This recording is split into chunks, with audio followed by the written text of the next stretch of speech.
अस्सलाम वालेकुम dear students, I hope you are fine. Students, आपको पता है कि हम लेकर चल रहे हैं एनालिसिस ऑफ कंपाउंड के टॉपिक को और आज हमारा ये उसके ऊपर तीसरा लेक्चर है। हम स्टेप बाय स्टेप सीख रहे हैं कि मॉलिक्यूलर फार्मूले तक पहुंचना है, हमने कैसे डिटरमाइन करेंगे। लास्ट लेक्चर में हमने यही सीखा कि एम्पेरिकल फार्मूला डिटरमाइन कैसे करते हैं, उसको एक एक्सपेरिमेंटल न्यूमेरिकल से देखा हमने, जबकि उसी न्यूमेरिकल के अंदर जो फर्स्ट स्टेप था कि परसेंटेज कंपोजिशन डिटरमाइन करनी है, वो उस न्यूमेरिकल में गिवन डाटा था। लेकिन परसेंटेज कंपोजिशन कैसे डिटरमाइन करनी है वो हमने नहीं सीखा, जो कि आज के लेक्चर में हम सीखेंगे। इसके लिए मेथड यूज करते हैं कंबशन एनालिसिस का। कंबशन कहते हैं जलने को, एनालिसिस तज्जिया करना, कि किसी चीज को जलाकर उसका तज्जिया करना, उस पर गौर व फिक्र करना। It is an experimental method by which the amounts of various elements present in the given amount of compound is determined by burning। यानी कि बर्निंग के तरीके से जलाकर किसी चीज को, एक कंपाउंड के अंदर जो एलिमेंट्स है उनकी हम अमाउंट्स डिटरमाइन कर सकते हैं, परसेंटेज कंपोजिशन निकाल सकते हैं। तो देखते हैं ये सारा एक्सपेरिमेंटली कि कैसे हम करेंगे इसको। लेकिन उससे पहले एक लिमिटेशन है इसकी कि this method is used only for those organic compounds which consist of carbon, hydrogen and oxygen। So what is the method of combustion analysis? Process क्या है, तरीकाकार क्या है?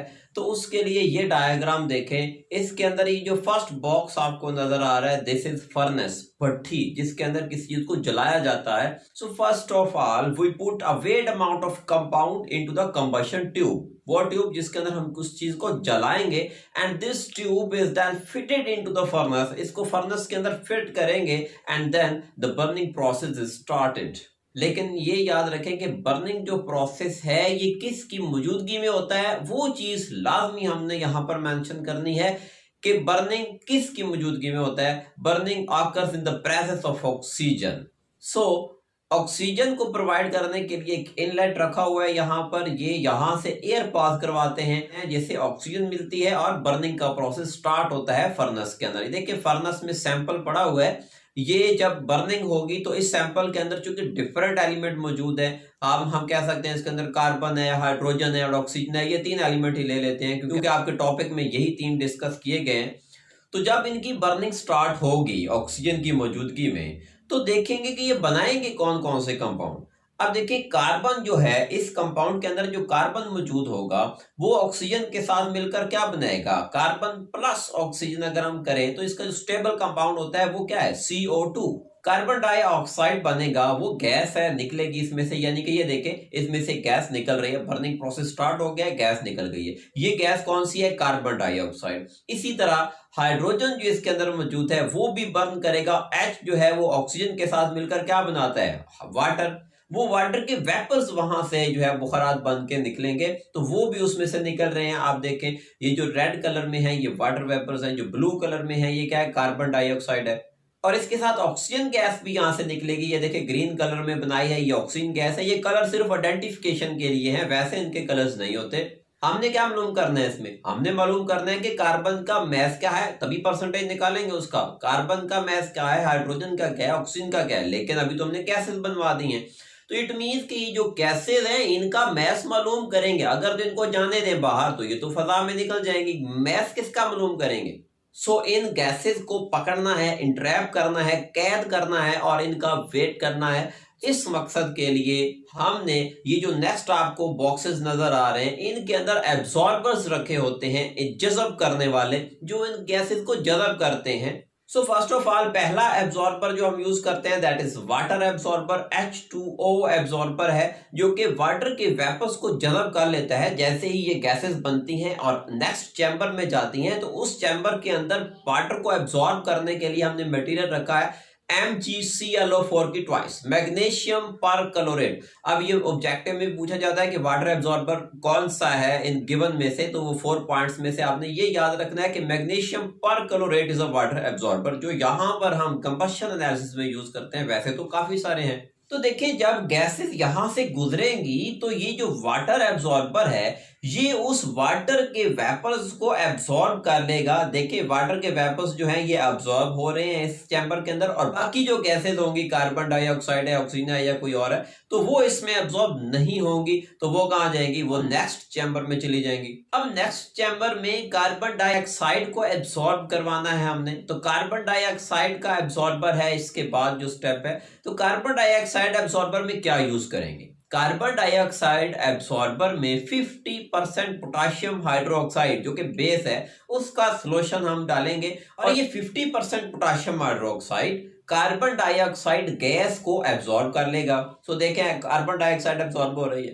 अब जो गैस बच जाएगी, अब चूंकि हमने जो कंपाउंड लिया था, हमने कहा ये कार्बन, हाइड्रोजन और ऑक्सीजन पर मुश्तमिल है, तो कार्बन और हाइड्रोजन तो एब्सॉर्ब करवा ली, और यहाँ पर ऑक्सीजन के लिए हम कोई एब्सॉर्बर यूज नहीं करते। डायग्राम में देखेंगे जो इसके बाद चैम्बर आ रहा है उसमें लिखा हुआ है कि other substances which are not absorb, यानी कि यहाँ पर वो चीजें आएंगी जो एब्सॉर्ब नहीं कर रहे, हम वो यहाँ से रिमूव कर सकते हैं। अब मेरा क्वेश्चन ये है कि हमने तो इन एलिमेंट्स के मैसेज मालूम करने थे, परसेंटेज मालूम करनी है, परसेंटेज कंपोजिशन मालूम करनी है, जबकि वो गैसेस तो अब एब्सॉर्ब हो चुकी है। तो हमें फिर कैसे पता चलेगा कि इनका मैस क्या है?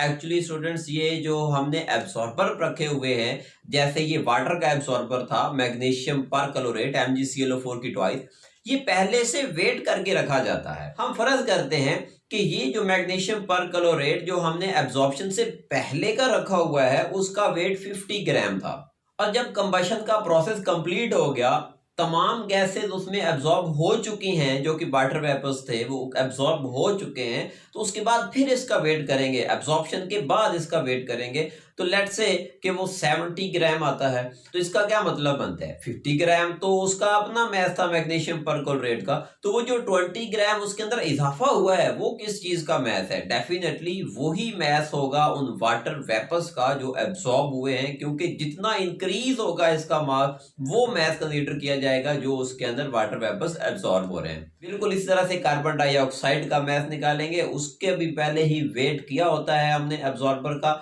तो बाद में एब्सॉर्ब होने के बाद फिर वेट करते हैं, तो वो इंक्रीज इन मैस जो होता है वो बताता है कि कितनी इसके अंदर अमाउंट में गैसेस एब्सॉर्ब हो रही हैं। कार्बन और हाइड्रोजन का मैस तो हमने इस मेथड से डिटरमाइन कर लिया, ऑक्सीजन का नहीं किया। तो ऑक्सीजन का मैस हम मेथड ऑफ डिफरेंस से कैलकुलेट करेंगे, उसके लिए हम एक्सपेरिमेंटल प्रोसीजर नहीं लगाएंगे, उसको हम डिटरमाइन करेंगे मेथड ऑफ डिफरेंस से। वो क्या होता है उसके लिए अभी देखते हैं, ये फार्मूला पहले देखें। कार्बन और हाइड्रोजन की परसेंटेज को डिटरमाइन करना, तो percentage of carbon is equal to mass of carbon dioxide divided by mass of organic compound multiply by 12 divided by 44 multiply by 100। इस फार्मूले को समझना है कि ये क्या बता रहा है, कैसे ये परसेंटेज लिख दिया है हमने। तो देखें, आप जब मार्क्स बताते हैं, किसी को परसेंटेज बतानी है, आपके नंबर आए हैं 90 आउट ऑफ 100, तो आप क्या करते हैं, परसेंटेज बताने के लिए जो नंबर आपने हासिल किए हैं, ऑब्टेन मार्क्स वो ऊपर रखते हैं, जो कुल मार्क्स हैं, टोटल मार्क्स वो नीचे रखते हैं, डिवाइड करते हैं और 100 से मल्टीप्लाई करते हैं। तो उससे क्या होता है, आपकी नंबर की परसेंटेज आ जाती है। यहां पर भी ऐसा ही हो रहा है, क्योंकि नीचे क्या है, organic compound, mass of organic compound, ये टोटल मैस है, यानी कि टोटल हासिल करदा नंबर है। और ऊपर क्या है, मैस ऑफ कार्बन डाइऑक्साइड, चूंकि कंपाउंड से तो कार्बन डाइऑक्साइड बन के निकल रही है ना, तो इट मींस के ऑर्गेनिक कंपाउंड से जो ऑब्टेन्ड चीज हो रही है उसका मैस ऊपर है। ऑब्टेन्ड क्या है, carbon dioxide. So mass of carbon dioxide divide by mass of organic compound, मतलब ये है कि उस कंपाउंड में से कार्बन डाइऑक्साइड की कितनी परसेंटेज निकल रही है। अब ये तो निकल आया कार्बन डाइऑक्साइड की परसेंटेज, हमने किसकी निकालनी है, हमने तो कार्बन की निकालनी है। तो इट मींस के अब हम कार्बन डाइऑक्साइड में से कार्बन की निकालेंगे कि कार्बन डाइऑक्साइड में कितनी कार्बन मौजूद है। तो उसी के लिए हमने मल्टीप्लाई किया है 12/44। ये 12 क्या है, ये एटॉमिक मास ऑफ कार्बन, और 44 क्या है, molecular mass of carbon dioxide. तो क्या मतलब बनता है इसका कि मास ऑफ कार्बन डाइऑक्साइड नीचे, मास ऑफ कार्बन ऊपर, यानी कि कार्बन डाइऑक्साइड में से कार्बन की परसेंटेज मल्टीप्लाई बाय 100। तो हम परसेंटेज के लिए मल्टीप्लाई करते हैं। सो इस फार्मूले की समझ आ गई आपको कि परसेंटेज ऑफ कार्बन में सबसे पहले ऑर्गेनिक कंपाउंड से कार्बन डाइऑक्साइड की परसेंटेज निकालेंगे, और फिर कार्बन डाइऑक्साइड से कार्बन की मल्टीप्लाई बाय 100, जो कि वो चूंकि फिक्स होती है तो हम वैल्यूज डायरेक्ट दर्ज कर देते हैं 12/44। अब इसी मेथड से हाइड्रोजन की परसेंटेज निकालेंगे, percentage of hydrogen is equal to, अब नीचे तो कंपाउंड का मैथ लिखना है, ऊपर वो लिखना है जो कंपाउंड से चीज बन के बाहर आ रही है। कंपाउंड से हाइड्रोजन का कौन सा कंपाउंड बन रहा है? वाटर, वाटर का मॉलिक्यूल रिमूव हो रहे हैं। So it means mass of water divided by mass of organic compound, इससे वाटर की परसेंटेज आ गई। अब वाटर में से किसके निकालनी है? हाइड्रोजन की। तो मल्टीप्लाई करेंगे ऊपर मास ऑफ हाइड्रोजन और नीचे मास ऑफ वाटर। तो मास ऑफ वाटर होता है, मोलर मास वाटर जो है वो है 18, जबकि एक वाटर के मॉलिक्यूल में कितने हाइड्रोजन है? 2 हाइड्रोजन है, और एक हाइड्रोजन का मास होता है 1.008। तो 2 हाइड्रोजन का कितना होगा? 2.016, यानी कि ऊपर हाइड्रोजन का मास आ जाएगा multiply by 2.016 divided by 18 and multiply by 100। 100 is for percentage. So इस तरीके से हाइड्रोजन की परसेंटेज आ गई। ऑक्सीजन की परसेंटेज फिर कैसे निकालेंगे? उसके लिए फार्मूला यूज नहीं करते, बल्कि हम उसके लिए डिफरेंस मेथड यूज करते हैं। वो मेथड क्या है कि percentage of oxygen is equal to 100 minus percentage of carbon and percentage of hydrogen. जो कि हमें मालूम है कि ओवरऑल कंपाउंड में के अंदर 3 एलिमेंट्स हैं। अब 3 एलिमेंट्स में से 2 की परसेंटेज निकाल ली जाए, लेट्स से कि उन दोनों की मजमूई तौर पर 80% बन रहा है वो, तो थर्ड डेफिनेटली कितना होगा? 20% होगा, क्योंकि टोटल तो 100% ही होता है ना कोई भी चीज। तो यहाँ पर 2 की मालूम है हमें, तीसरे की हम उन 2 में से निकालेंगे। 100 में से उन 2 की वैल्यू माइनस करेंगे तो तीसरे की निकल आएगी। Percentage of oxygen is equal to 100 minus percentage of carbon plus percentage of hydrogen.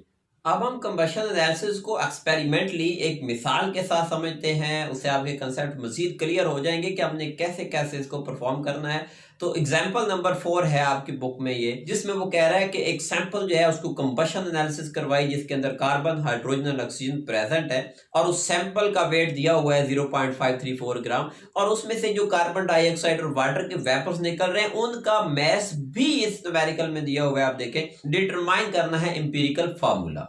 अब इंपिरिकल फार्मूला डिटरमाइन करने के स्टेप्स तो वही हैं जो लास्ट लेक्चर में भी हम सीख चुके हैं, लेकिन पहला स्टेप उसमें परफॉर्म नहीं किया था। यहाँ हम वो परफॉर्म करके देखेंगे, फर्क सिर्फ यही है। तो परफॉर्मेंस देखें कैसे करनी है। सबसे पहले क्या करते हैं? गिवन डाटा लिखते हैं। सो गिवन डाटा क्या है हमारे पास? मास ऑफ कंपाउंड 0.534 ग्राम, और इस तरीके से मास of carbon dioxide and mass of water.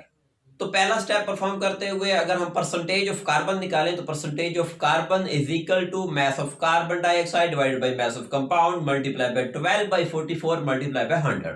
सो इनमें वैल्यूज पुट करें। मास ऑफ कार्बन डाइऑक्साइड हमने उसकी वैल्यू दर्ज की, divided by mass of compound 0.534 gram and multiply by 12 divided by 44 multiply by 100। तो ऊपर वाले को मल्टीप्लाई करें नीचे वाले को, और ओवरऑल इसको हल करने के बाद हमारे पास आंसर आता है 52.10%, यानी कि ये कार्बन की परसेंटेज है उस कंपाउंड के अंदर।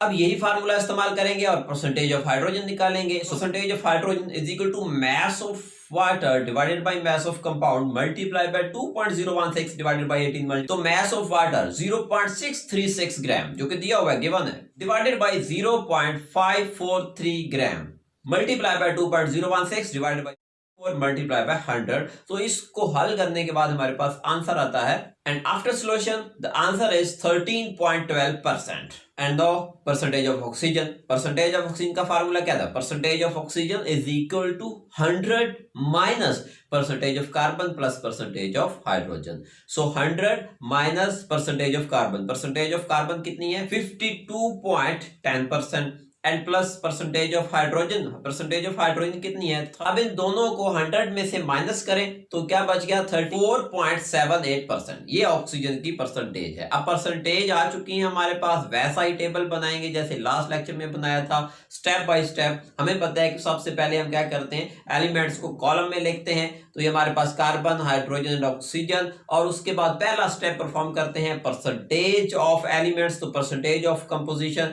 जो कि हमने अभी निकाली है। तो कार्बन की परसेंटेज उसके सामने, हाइड्रोजन की उसके सामने, ऑक्सीजन की इसके सामने, ये लिख लिया हमने। अब दूसरा स्टेप जो परफॉर्म करते हैं वो क्या है? Number of gram atoms, number of moles निकालने होते हैं। तो वो क्या करते हैं? हम इसी परसेंटेज को डिवाइड करते हैं इसके मोलर मास पर, जिस एलिमेंट का हम निकालना चाह रहे हैं। अब कार्बन का निकालना है, जिसकी परसेंटेज रखनी है ऊपर, और नीचे इसका मोलर मास। मोलर मास क्या है? 12।